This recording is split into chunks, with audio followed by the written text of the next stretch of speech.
نۆجی فڕۆکەوان ڕایە کێشێ لەم دنیاە، بەڵام کەس نەگەیشتووەتە 10 و 11. شەڕی ئیسرائیل و ئێران دەست پێ دەکاتەوە؟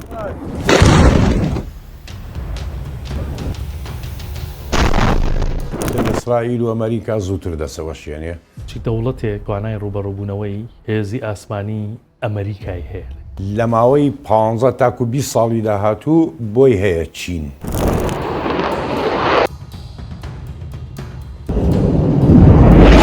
ئەمریکا ڕادارێکی هەیە هەموو جیهانت بۆ کۆنتڕۆڵەکاتن.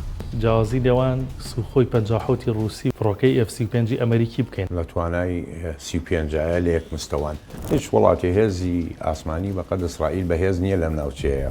چواری بەرەبەیان کاتژمێری سفرە. ئەم کە بۆیە ڕوا سوپەرسۆنیک بۆیە ڕوا، ینی لە دەنگ سەریەتر. ئەم فڕۆکەیە ئاسمانی وڵاتەکەی بەزان. فڕۆکەی وڵاتەکە چی پرۆتۆکۆڵێک بەکارێنێ؟ دوورکەوە لێرە دەرچۆ لەم سنوورە. ئەگەر بە قسەی کرد ئەوە هیچ، ئەگەر بە قسەی نەکرد